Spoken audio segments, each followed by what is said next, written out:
Saludo con gusto al senador Emilio Álvarez y Casa, integrante del Grupo Plural en la Cámara de Senadores. Emilio, gracias por acompañarnos.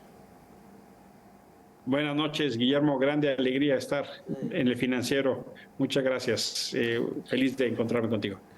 Muchas gracias, senador. Déjame preguntarte sobre las acusaciones de la Fiscalía General de la República contra funcionarios del Instituto Nacional de Migración. ¿Son acusaciones serias o, como dicen algunos sectores, se trata de un intento del gobierno de lavarse la cara?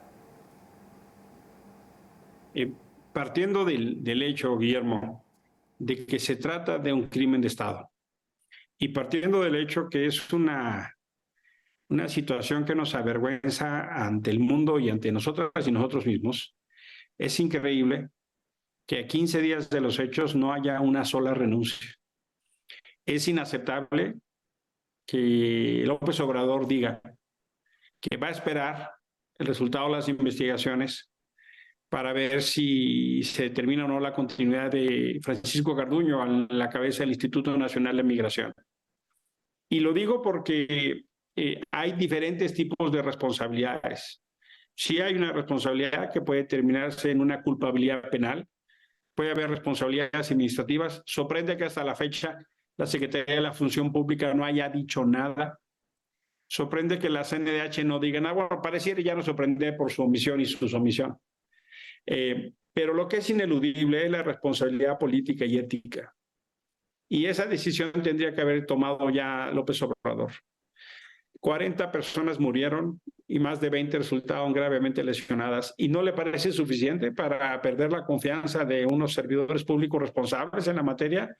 Honestamente, es el reflejo de un gobernante que pierde sensibilidad. Pero también es el reflejo de que se están cuidando entre sí. Yo pienso que es más una estrategia de control de daños. Pienso que es más, como bien dices, un maquillaje. Y es ineludible en esta discusión señalar al propio jefe del Estado mexicano. Lo dijeron más de 300 organizaciones de la sociedad civil. La política migratoria de México mata. Y yo agrego, la política migratoria de Andrés Manuel López Obrador mata, viola derechos humanos y es criminal.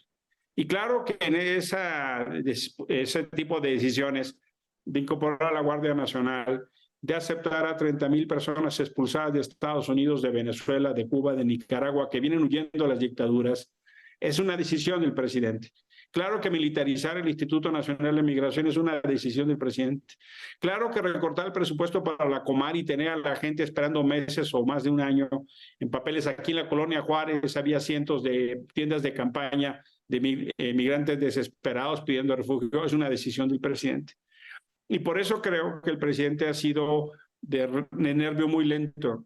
Ya Salvador ha señalado con mucha claridad que es un crimen de Estado y no veo que el presidente de México salga a pedir las disculpas del caso como país al daño hecho a los centroamericanos. Estamos viendo, Guillermo, las primeras planas de los familiares y deudos de las personas que murieron en el infierno de la estación de Ciudad Juárez. Y estamos viendo, por ejemplo, en Semana Santa, que de 23 personas que habían desaparecido encontraron a más de 120. Sigue la tragedia con migrantes, siguen los agentes del Instituto Nacional de Migración golpeando a migrantes y no hay culpables otra vez. Me parece el colmo, francamente. Senador Emilio Álvarez y Casa, tengo que preguntarte clara y directamente, ¿tienes confianza en que la acusación de la Fiscalía General de la República va a llegar al fondo del asunto? ¿Serán castigados los responsables o el gobierno está apostando a que baje la presión y que el asunto se muera por sí mismo? ¿Qué opinas? Por lo que hoy sabemos de las informaciones presentadas por la Fiscalía General de la República, es probable por el tipo de señalamientos que le hacen a Francisco Garduño que ni siquiera pise la cárcel. No es un delito por los señalamientos que por el momento se conocen, que implique prisión preventiva y que hasta le pueden computar la pena. Notable el contraste, porque es más o menos el mismo tipo de denuncia de responsabilidad penal que le ubicaron a Rosario Robles o a Murillo Karam. Ellos sí pasaron la cárcel.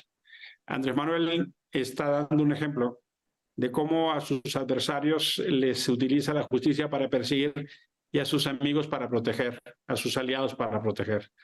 Estoy absolutamente convencido que el caso del infierno en la estación de Ciudad Juárez es el Ayotzinapa de López Obrador, y la manera tan torpe, tan lenta, tan insensible y tan negligente con la que se está respondiendo no hace más que ponerlo cada vez más en evidencia.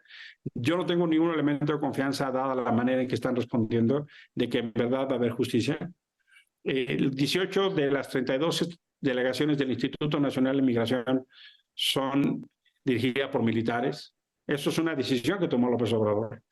Y que vengan a decirnos que están pensando una nueva entidad con mensajes confusos y difusos a la cabeza de Alejandro Solalinde, pues tampoco es suficiente. La figura de Solalinde no alcanza para cubrir el desastre ni la política pública que existe. Más bien me preocupa que Alejandro Solalinde termine con su historia y trayectoria de la manera tan vergonzosa como Rosario Piedra en la CNDH, que ha hecho pedazos la herencia de su madre Rosario Ibarra, y que Alejandro Solalinde sea utilizado una vez más y él se preste, porque además él ha respondido mal en términos de que no es un crimen de Estado, exonerando a López Obrador y tratando de lavar la cara. No les alcanza. Y esta explicación que están haciendo tan mala, tan confusa y difusa, lejos de generar certeza, ha generado muchas dudas. Ya han salido muchas de las organizaciones que se dedican a migración a expresar su preocupación. Y lo que creo que de fondo tiene que cambiar es la política migratoria. Lo que de fondo tiene que cambiar es la relación y el papel de México en la región. México tendría que estar liderando una política de solidaridad ante la crisis humanitaria, como lo hizo cuando la guerra civil en Guatemala y recibimos a más de 500,000 de refugiados.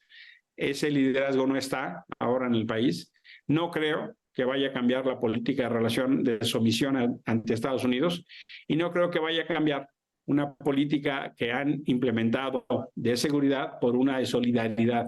Infelizmente, no estoy viendo más que control de daños y arreglos cosméticos. Perdóname que insista, senador Emilio Álvarez y Casa, pero no parece que la Fiscalía General de la República vaya a tratar el tema con seriedad. En este gobierno, lo voy a decir como es, se protege a los compas, y Garduño lo es de López Obrador. Insisto, Emilio, ¿se llegará al fondo del asunto o ahí quedará? No está Andrés Manuel López Obrador y su gobierno, su equipo, midiendo bien. La crisis ética política del gobierno de Enrique Peña Nieto se aceleró por el caso Ayotzinapa. Estoy seguro que eso va a pasar. Pero además, si no cambian, será solo cosa de tiempo que haya una nueva tragedia. A Garduño le imputaban ya la propia fiscalía el incendio que hubo en Tenosique, Tabasco. Tuvo que pasarle Juárez. ¿Cuánto tiempo más va a pasar? Siguen los secuestros, en Semana Santa los vimos, siguen las agresiones, las vimos, siguen las extorsiones, siguen los maltratos, sigue la violación sistemática de los derechos humanos. Yo no veo el cambio de fondo que la tragedia del infierno de la estación migratoria de Ciudad Juárez requiere en el fondo. Veo más una política, Guillermo, de control de daños. Veo más una intención de intentar que esto se olvide y generar otros debates públicos, otros escándalos públicos, para ver si esto se olvida a la opinión pública. Y creo que es un error, es un cálculo equivocado, porque estos son el tipo de tragedias que no se olvidan. Ahí está la guardería ABC de Calderón, ahí está la Ayotzinapa de Enrique Peña Nieto, y ahí está el infierno de la estación de Ciudad Juárez, que será sin duda parte del sello del gobierno de Andrés Manuel López Obrador. Pues ahí queda este testimonio. Senador Emilio Álvarez y Casa, gracias por acompañarnos, gracias por contribuir con estas reflexiones, y vamos a ver hacia dónde se encamina este asunto. Gracias por estar aquí. Muchas gracias. Un abrazo, vuelta, saludos al auditorio del Financiero. Hasta pronto, senador, muchas gracias.